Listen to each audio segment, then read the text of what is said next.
Akustika.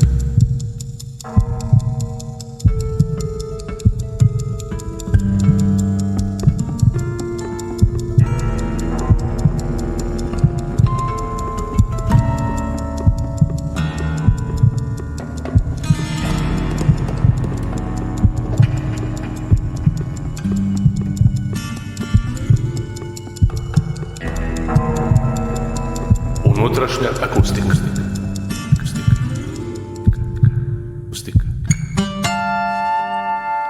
Unutrašnja akustika. Pomaže Bog, poštovani slušaoci Radija Slavoljubve. Dobrodošli u novu epizodu emisije Unutrašnja akustika. Emisiju realizuje ekipa Nebojša Mastilović, autor i voditelj, i Marko Perunović, producent. Danas imamo tu čast da je naš gost doktor muzičkih umetnosti, čovjek koji je uz pomoć svojih darova objedinio više polja u muzici. On je dirigent, aranžer, orkestrator i kompozitor. Njegove kompozicije su izvođene u zemlji i inostranstvu, a više puta su nagrađivane i štampane.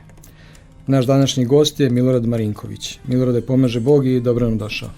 Bog ti pomogao, dragi Nebojša, bolje te našao i čast mi i zadovoljstvo što gostujem u tvojoj emisiji Unutrašnja akustika. Hvala ti, Milorade. Nama je drago što si danas naš gost i ne zameri što ovaj razgovor ću s tobom voditi na ti, jer već dugo se znamo i zajedno smo pevali u više različitih horova i pevnica, a sticajem okolnosti smo išli u istu osnovnu školu, u Vuk Karadžić. Ti si nešto mlađi od mene i sećam te se kao dečaka sa tršavom žuto-crvenom kosom, koji uvek jurio za nekom loptom kad si igrao fudbal između časova. Sad mi reci, molim te, kad je to u tvom životu muzika počela ozbiljnije da odjekuje, da li u detinjstvu ili nešto kasnije? Pa evo, moji roditelji nisu muzičari, a moj tata je u svom radnom veku bio jedno vreme zaposlen na televiziji Beograd u kulturno-umetničkom programu i tamo je upoznao niz umetnika, kompozitora i drugih umetnika. I kad smo se mi rodili, ja i sestra, oni su sugerisali mom tati da nas upiše u muzičku školu jer su primetili neki talent kod nas. I tako smo oboje postali danas profesionalni muzičari, ali iskreno ja nisam bio svestan da će to biti moj životni izbor sve negde do 3. razreda srednje škole. Tek tada sam prelomio da će muzika biti moj životni izbor. Naime, ja sam svirao violinu oko sjajne profesorke Ljiljane Gligorević, inače profesorke koja je završila kod sjajne Marine Jašvili, violinistkinje iz Moskve, sa konzervatorijima Čajkovski i čija je tetka dugogodišnja igumanija Pećke patrijaršije, Fevronija. Tako da je profesorka Ljilja, jedna sjajna i divna osoba koja je mene puno u životu naučila. Ali ja moram da priznam, ja nisam bio neki veliki vežbač kad je u pitanju violina, nisam bio dovoljno disciplinovan i nekako za violinu nije bilo izgleda ozbiljnijih izgleda.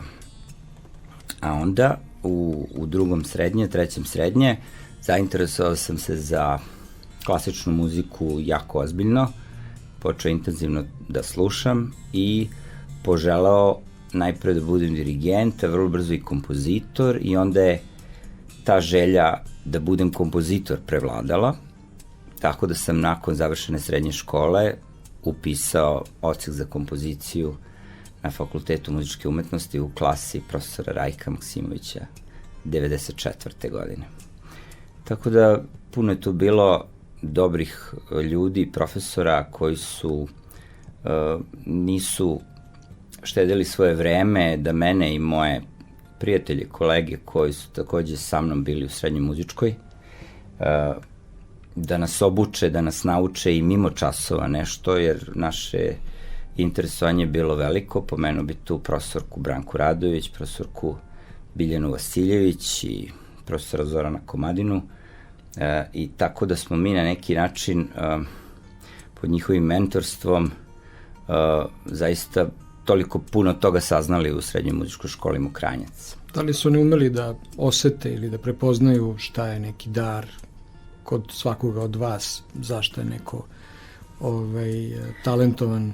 Apsolutno, i to je bio otvoren razgovor prilično, gde su nam ukazivali i na naše neke posebne afinitete i talente, a možda i neke nedostatke u onome što smo tog trenutka radili. Mi smo, da kažem, bili uglavnom zainteresovani za komponovanje na posledku, i tu bih istakao mene i mog prijatelja Đuru Živkovića, koji je sada naš čuveni, uvaženi kompozitor u Švedskoj i član Švedske muzičke akademije i profesor na konzervatorijumu tamo. I eto, mi smo nekako zajedno krenuli tim putem sa još nekim prijateljima i jednostavno desilo se da smo došli na muzičku akademiju prilično potkovani, zahvaljujući tom znanju koje su nam profesori muzičke škole Mokranjac preneli i pružili. Šta vam je bilo interesantno u stvari, ko vam je bio na neki način najprijemčljiviji, čije ste kompozicije najviše slušali, koji od kompozitora su vam bili omiljeni, gde ste želeli da date neki trag u kom pravcu, čim stopama? Pa ja mislim da smo ja i moji prijatelji funkcionisali po principu otkrivanja. Znači, otkrijemo nekog kompozitora ili neki segment njegovog opusa i onda se narednih meseci oduševljavamo tim kompozitorom. Tako da počeli smo naravno od Haydna, Mozarta i Beethovena, dok je recimo Đuro jako volao Baha, ali ja i kolega Stefan smo jako voleli klasiku, od toga smo krenuli, a onda posle u romantizmu nekako najviše me privlačio Čajkovski, posle toga i Wagner, ali vrlo brzo sam otkrio Modesta Musorskog i onda sam se jako dugo zadržao na njemu.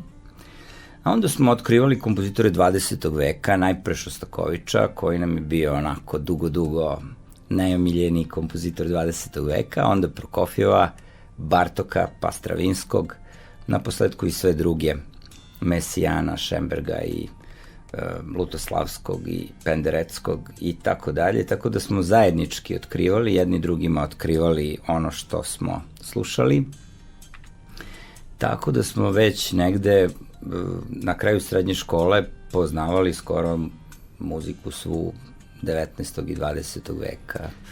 I kad ste prilike ostili da imate dara, da to što vi osjećate negde nekako ima smisla, da kad ste počeli sa prvim kompozicijama, sa prvim komponovanjem? Pa prve kompozicije su bile jednostavne, uglavnom za klavir, prosto to su sve bili pokušaj da se vidi kako se snalazimo u tom prostoru i dosta često su te kompozicije bile ambicioznije nego što smo mi mogli realno da ih realizujemo i do kraja dovršimo. Osjeća se da je kolega Đuro volao da piše koncerte grosse u stilu baroka i da oduševljavali smo se i Vivaldijem naravno.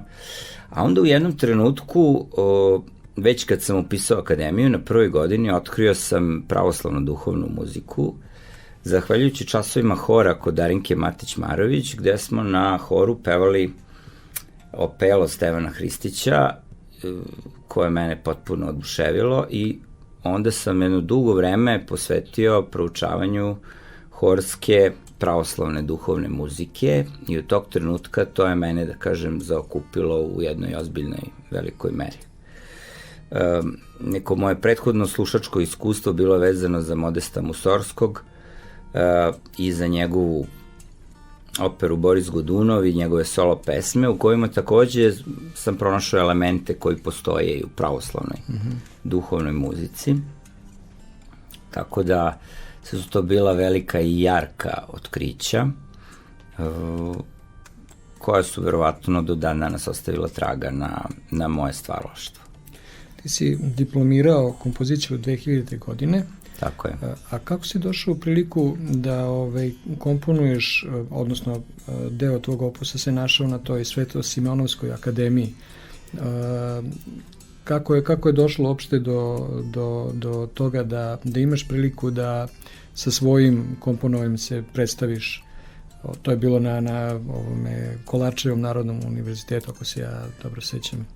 Pa evo, sve je počelo tako što sam ja bio na jednom vrlo lepom festivalu u Novom Bečeju koji se zove Obzorje na Tisi, gde sam kao student poslao jednu svoju solo pesmu koja je tamo nagrađena. Za pesmu Frula, to si dobio treću nagradu. Jeste, tako je. To je jedan od mojih omiljenih pesnika, Nastasijević, a inače pisao sam i maturski rad u srednjoj školi o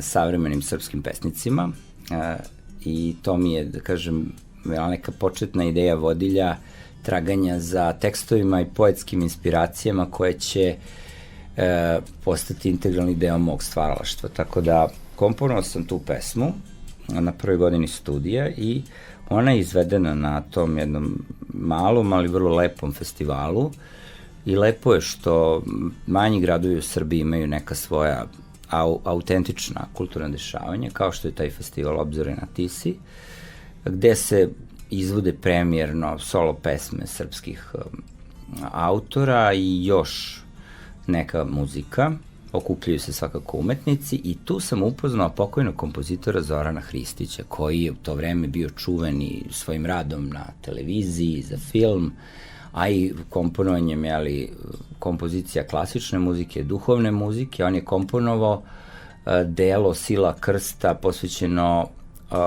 obletnici 800 godina od manastira Hilendara i mi smo se baš tada nekako upoznali, to je bilo 97. Čini mi se, ili početak 98. Ne mogu tačno da se setim. I on je primetio moju sklonost ka crkvi, ja sam naime prišao crkvi, ali kao jedan, da kažem, mlad čovek koji nije vaspitavan u porodici u vezi sa pravoslavljem direktno i otvoreno. Naravno, primao sam neka znanja o tome od baka i deka, ali znate kako je to bilo vreme. Prosto bili smo vaspitavani na jedan drugačiji, naravno ne pogrešan način, ali u smislu to neko versko vaspitanje je odsustvovalo. I onda ja sam osjećao da tu postoji neka praznina i upravo nakon toga što mi se jako dopala pravoslavna duhovna muzika, to je bila inicijalna kapisla, ja sam počeo da pohađam časove veronauke u hramu Svetog Aleksandra Nevskog, gde sam se potom i krstio i počeo da pevam u horu i gde sam upoznao tebe, jel tako?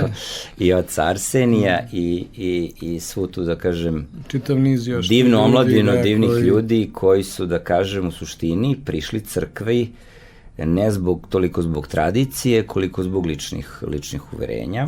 Tako da smatram da sam ja nekako vernik na tom nivou zbog ličnih uverenja, ali naravno i tradicija je veoma važna i ja u svom sećanju vrlo jarko imam kako je naša baka često lomila slavski kolač za razne praznike. Njena seoska slava je bio Sveti Pantelejmon, pa smo onda išli na selo, pa tada je se lomio kolač, pa još na nekim praznicima. Inače ona je bila nepismena žena, ali je znala ceo godišnji crkveni kalendar na pamet. I to je bio neki poseban način pamćenja po nedeljama. Znala je i pokretne praznike kad padaju, što je meni fascinantno do dan danas. Tako da u crkvi Svetog Aleksandra Nevskog sam upoznao pravoslavnu veru i krstio me pokojni prote Ljuba Petrović, sjajan čuveni prote Ljuba, u stvari misionarska škola koja je postala, tu je okupila veliki broj ljudi i stalno se nešto dešavalo. Tako je, što je rekao moj kum, onako u jednoj pravoslavnoj šali, prepodobni otac Ljuba, ravnoapostolni prosvetitelj Dorćola. Da, to je to, dakle, i zaista jeste prosvetitelj Dorćola. A i šire, boga. Tako je, tu je bilo još puno sjajnih sveštenika. I, kažem, tada je kompozitor Zoran Hristić, videvši u meni sklonost ka crkvi, rekao, a zašto meni stalno da traže kompozicije, zašto ja stalno da se guram, evo ja ću tebe preporučiti, Turističkoj agenciji Dobročinstvo koja organizuje Svetosvemenovsku akademiju, donio tebe naruče delo. I moja tadašnja namera još uvek nije bila da komponujem duhovnu muziku i to je tako došlo.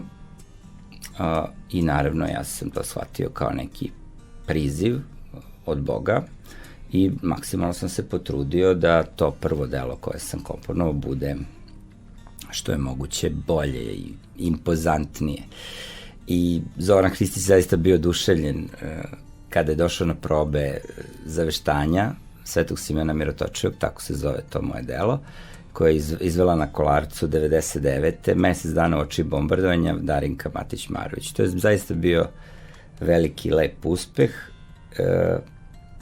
i nakon toga ja sam sebe negde smatrao već kompozitorom duhovne muzike. A da ti si još uvek u mladim godinama i na počecima, što bi se reklo. Tako je. Pa eto, slava Bogu što je to tako ispalo. I kakve su posle bile u kritike, utisci nakon toga? Pa, sećam se da mi je jedan sveštenik prišao i da mi je rekao, jako je molitveno. Ali su svi primetili da je potpuno netipično i da ne podsjeća na strane i domaće uzore, da to nije neka duhovna muzika na kakvu smo navikli. I tako je pisalo i u kritici profesorke Branke Radović, koja je izašla u Politici. Ali meni je zaista to bilo najvažnije, da je delo molitveno. I ja i do dan danas smatram da je, da biste komponovali duhovnu muziku, neophodno da uznosite i sami molitvu Gospodu. Naravno. I da muzika bude prožeta molitvom, jer u suštini to i jeste molitva. Tako da ja se trudim u svom stvaralaštvu da sjedinim artističke ambicije sa molitvom, da nikad te ambicije ne izađu iz okvira molitve i ne zasene molitvu. Ali u tom smislu mislim da postoji mnogo različitih duhovnih raspoloženja u kojima, se mi obraćamo Bogu. Postoji ono molitveno slavoslavlje, kad slavimo Boga, kad smo ushićeni, što može biti ići do granica nekog skoro ekstatičnog oduševljenja, u duhovnom smislu ekstatičnog. A takođe imamo i ono pogruženje kroz pokajanje, kada smo zauzeti mislima o sopstvenim grehovima, o Hristovom stradanju i kada je ambijent te muzike sasvim drugačiji. Tako da neki možda misle da je molitva uska kao okvir, ali upravo nije. Molitva u stvari veoma široka, postoje mnogi različiti ambijenti u samoj molitvi i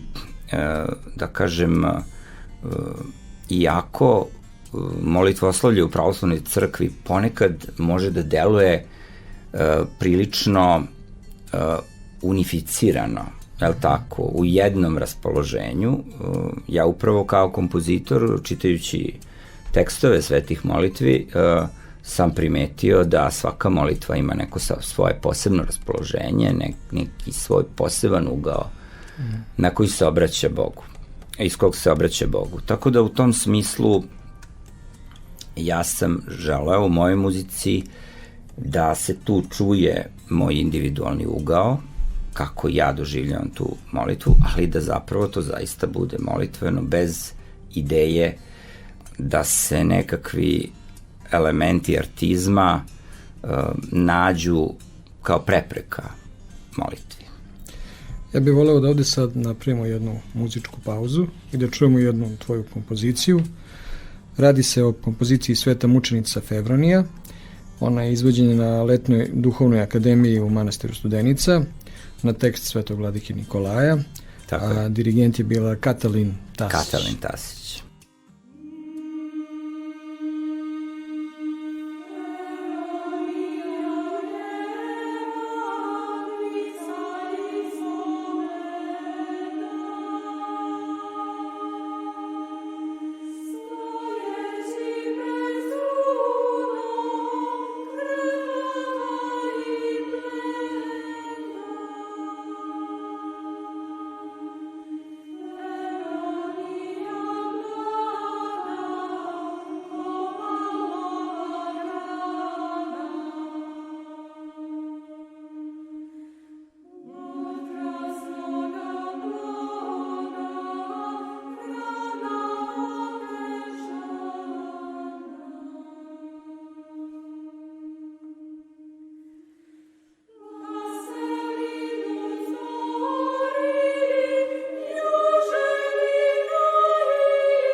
Unutrašnja akustika. Akustika.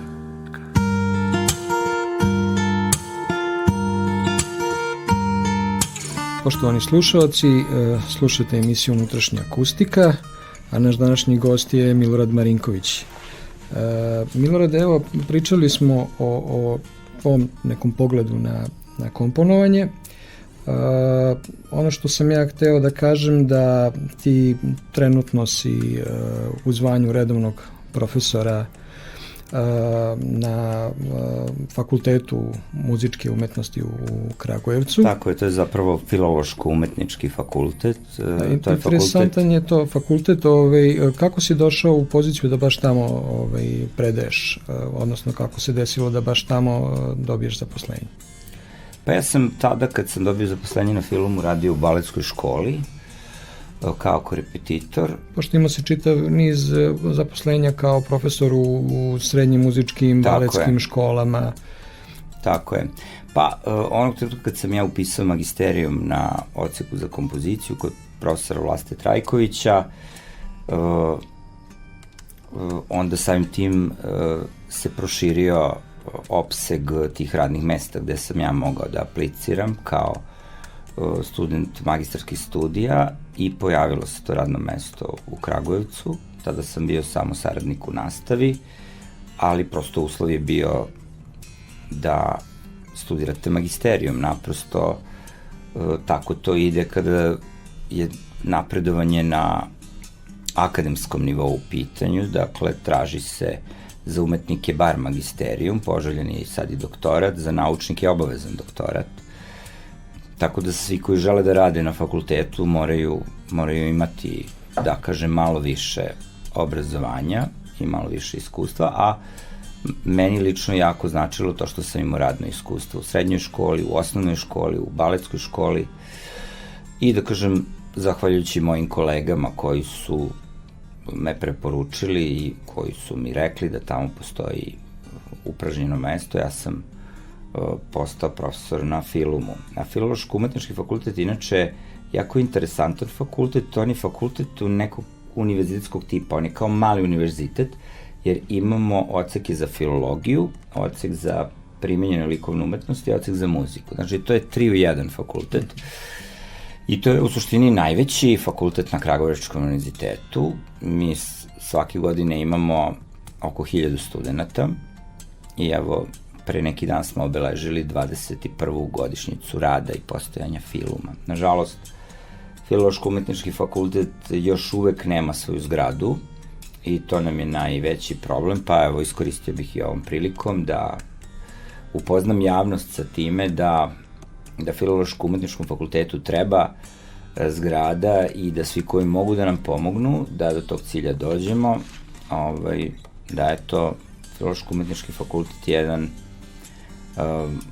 vredan, da kažem, činilac i kulturnog i svakog drugog razvoja u Šumadiji, a ja sam se evo već navikao, već 15 godina putujem do Kragujevca, jednom ili 2 put nedeljno i tako da apsolutno u tome uživam i volim moje drage Kragujevčane i studente, tako da ovom prilikom ih pozdravljam sve. To je jedan ambijent u kome si ti snašao, ali eto, došao si tamo da predaješ tako što si magistrirao kompoziciju u klasi profesora Vlastimira Trajkovića, to je bio koncert za klavir i orkestar. Tako je. I dobio si čitav niz nagrada umeđu vremenu za tvoja dela, tvoje kompozicije. Da navedemo samo neke, znači to je nagrada Stevan Hristić za kompoziciju Herojska uvertira za simfonijski orkestar. Tako je. Onda 3. nagrada na međunarodnom takmičenju Preart Ženeva Sarajevo za kompoziciju Igra senki za kamerni ansambl. Tako je. Onda zlatnu tonjsku viljušku koju dodeljuje Unija evropskih horskih federacija za najbolju kompoziciju za amaterski hor za delo Sjati Bože. To je za mešoviti a kapela hor. Jeste. I interesantno je da je tu kompoziciju izveo Eurohor sa dirigentom Božidarom Crnjanskim i dobitnici ove nagrade su, odnosno smatra se su to najeminentniji horski kompozitori kod nas i u Evropi. Onda tu je i delo Mala opera za kamerni septet, to je bila narudžbina Međunarodne tribine kompozitora. Tako je. To delo je izvedeno 2010. a izvođači su bili ansambl Alternance iz Pariza. Da, iz Pariza. Poznati ansambl za modernu muziku. Da. I dobio si nagradu časopisa Muzika klasika u kategoriji kompozitor godine 2014. za delo Božićni kondak. Znači ti već imaš to jedno ozbiljno kompozitorsko iskustvo. Koliko si u prilici da to preneseš svojim studentima i svojim đacima i koliko u njima vidiš i ono kakav si ti bio kad si počinjao, kako između vas funkcioniše ta sprega predavača i onoga koji upija znanje? Mogu reći da sam veoma srećan što imam priliku da radim sa mladim ljudima na fakultetu. Najveća većina tih mladih ljudi dolaze sa određenim ambicijama, ali dobar broj njih se možda još do kraja nije ni pronašao u smislu jasne vizije nekog svog budućeg rada, mada naš odsek za muzičku teoriju i pedagogiju na kome ja radim pruža široke mogućnosti za rad nakon studiranja. Ja se trudim da sva svoja znanja koja su u tom trenutku dostupna studentu, znači koje student može da usvoji, jeli s obzirom na njegovo prethodno obrazovanje, da mu prenesem. I studenti znaju da ja nekad volim čas i da produžim i da prosto zapričam se o nekoj temi. Mislim da je jako važno, a takođe i da studenti aktivno imaju o svemu tome neko svoje mišljenje. Znači, kao što i u crkvi, pored toga što mi posećujemo liturgiju i na njoj uznosimo svoje molitve, moramo imati neku svoju molitvu Gospodu. Dakle, mora postojati i to neko naše lično obraćanje, naše lično iskustvo sa Bogom. Tako i za učenje. Vi možete primati znanja od profesora, ali morate i vi imati svoje mišljenje o tome, a mišljenje možete steći tek kad se dovoljno informišete i uputite. Sad, ja se sjećam i sebe dok sam bio student, mnogi stvari koji su mi profesori govorili na fakultetu, ja priznajem nisam do kraja razumeo i shvatio sam ih tek kasnije. Tako da verujem da će i našim studentima nakon završenog školovanja neki stvari možda i postati još jasnije i leći na svoje mesto u njihovoj viziji sveta, viziji svoje profesije. Ali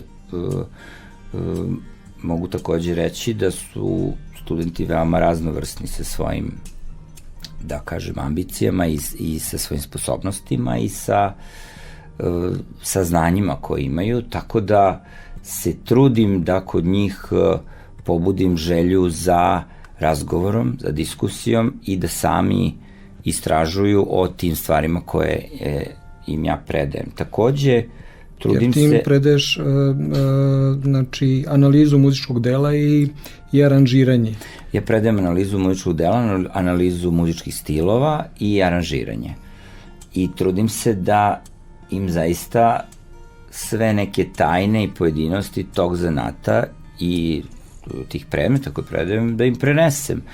Ali realno jeste da za taj neki studentski nivo ne može sve to od njih da se traži, da oni sve to znaju, ali ja mislim da je na meni ipak obaveza da im to prenesem. Tako da u suštini postoje studenti koji su zaista i u tom pogledu izuzetno ambiciozni i pokazuju sjajne rezultate i na svakoj godini imamo po nekoliko studenta koji zaista mogu da rade isto ovo što radimo i mi i u budućnosti, da nas na neki način naslede i da postanu možda još i uspešniji i u tom poslu. Evo tako je. Sad, nažalost, naša muzička scena nije dovoljno razvijena da bi se aranžerski posao toliko mogao primeniti. Nažalost, on se primenjuje češće u ovim komercijalnim muzičkim žanrovima.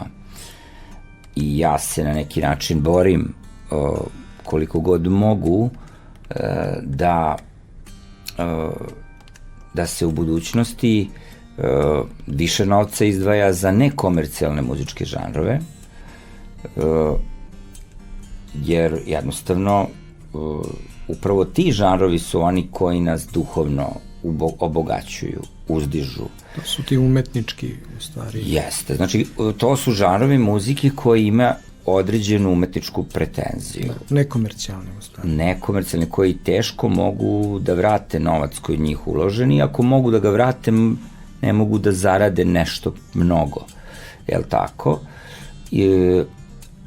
I naravno, jako bi volio da i ovi komercijalni žanrovi uznapreduju, da i tu profesionalizam bude na višem nivou, i mnogi naši studenti se takođe bave i komercijalnim žanrovima, jer to je vrlo često za mnogi od njih jedini izvor finansija, znači egzistencija je za to vezana. Jel tako, da.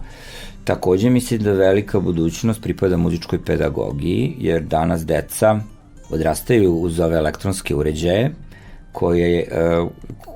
koji utiču na disfunkciju pažnje, koji utiču na slabiju koncentraciju, i upravo verujem da bavljenje muzikom ne na tom profesionalnom nivou, nego na jednom opštem edukativnom nivou može jako da pomogne da se aktiviraju i neki podsvesni delovi ličnosti, da se oni povežu sa motoričkim sposobnostima učenika i da prosto muzika mnogo može da popravi i koncentraciju i pažnju i motoriku kod dece, i verujem da će u budućnosti to biti sve izraženiji problem koji će muzička pedagogija moći da rešava.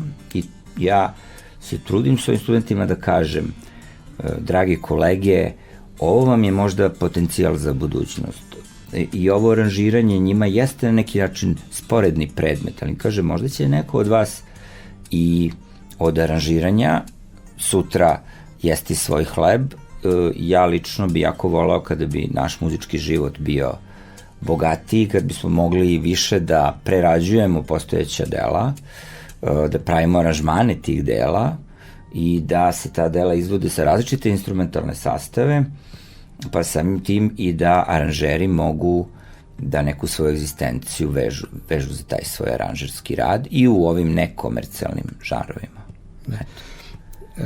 Koliko postoji svest da je umetnost i umetnička pedagogija važna i za razvoj ljudi koji će sutra nositi te profesije, koji će sutra predavati znanje mladim ljudima novim koji budu dolazili, a i generalno za obrazovanje i za neki nivo kulture u društvu? Pa vidiš, Nešo, pedagogija ima mnogo svojih slojeva, ali po meni najvažnija stvar u pedagogiji je da se ličnim primerom pokaže studentu, učeniku vladanje nekakvim veštinama. Znači, ja zato vrlo volim nekad da sedem za klavir, da nešto odsviram studentima. Volim da oni vide da ja nisam samo muzičar u teoriji, nego i u praksi, jer želim da i oni budu muzičari u praksi. Slično je i sa muzičkom pedagogijom. Mnogi imaju svest i mnogi znaju teoriju i šta treba da se radi, ali prakse u ovom društvu nema dovoljno. Ja pretpostavljam da je to zato što smo mi društvo u takozvanoj tranziciji, jer kažem namerno takozvano, jer mnogi od nas ni ne znaju šta je zapravo, šta se zapravo dešava u toj tranziciji, ali ja imam utisak da je naše društvo u nekoj tranziciji ka privatnom školstvu, što ne mislim da je baš dobro i da je na neki način da su nadležni delimično digli ruke od državnog školstva, državnog zdravstva i da polako preusmeravaju ljude ka tom privatnom školstvu, koje naravno treba da postoji, jer ono stvara i neku zdravu konkurenciju državnom. Ali, znate,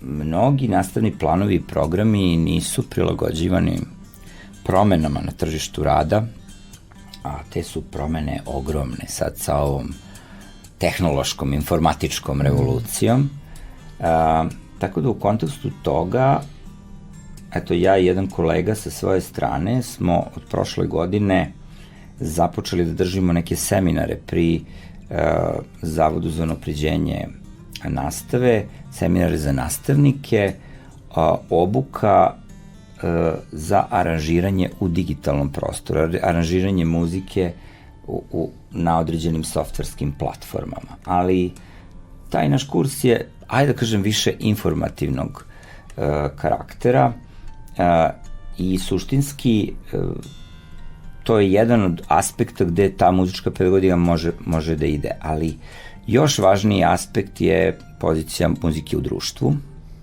i to je po meni najviše zapostavljeno i jednostavno masovno muzičko opismenjavanje dece upravo zbog ovoga da se kroz razvoj muzičkih sposobnosti i kroz zajedničko muziciranje postigne veći nivo socijalizacije, jača motorika kod dece, jača njihova, da kažem, kognitivna komponenta i jednostavno muzika je tu nezamenljiva, jer samo muzika na tako dobar način povezuje intuiciju podsvesno sa svesnim.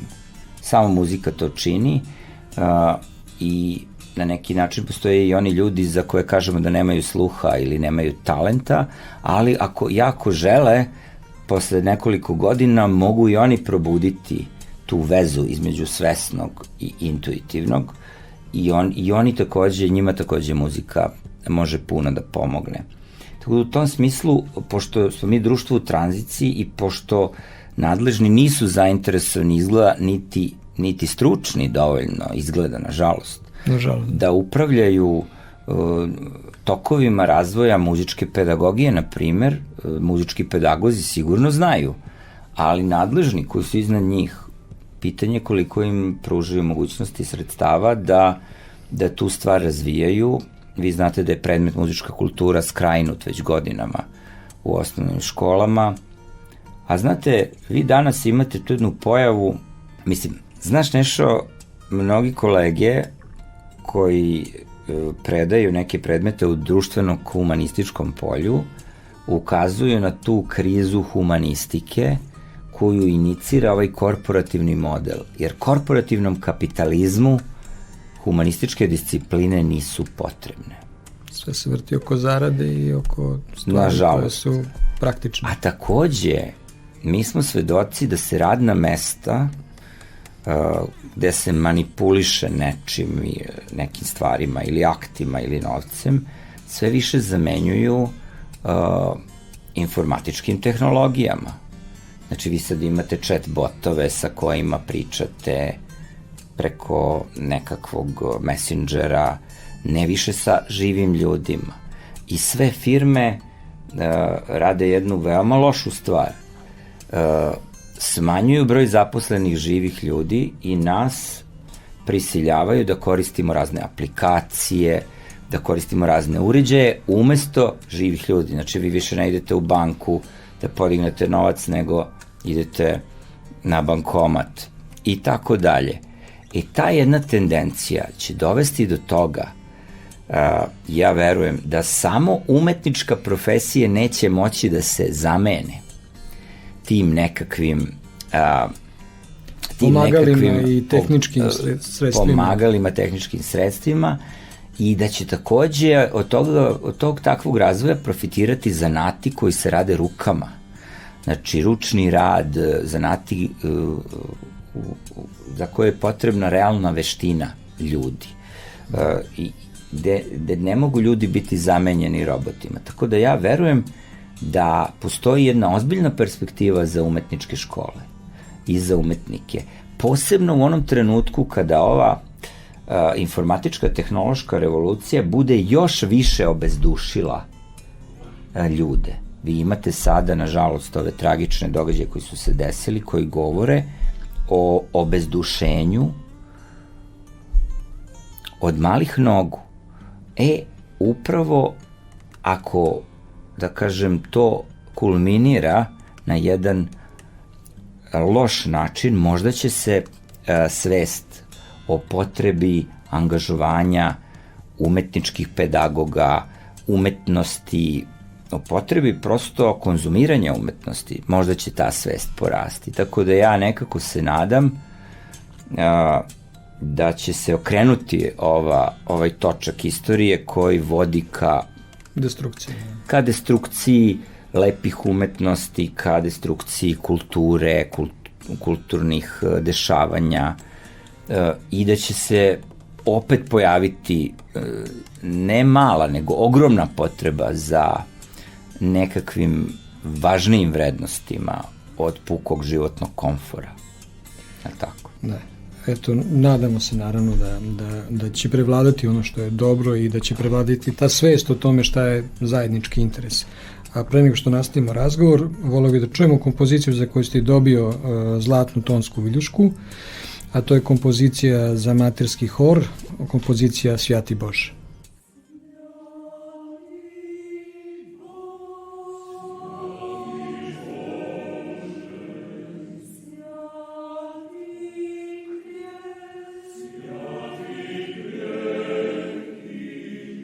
Lord.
poštovani slušaoci, slušali ste prvi deo razgovora koji smo vodili sa Miloradom Marinkovićem. Drugi deo razgovora možete čuti za nedelju dana u istom terminu. Do tada pozdravljamo vas i želim vam svako dobro od Gospoda.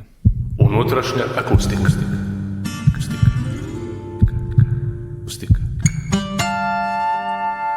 Unutrašnja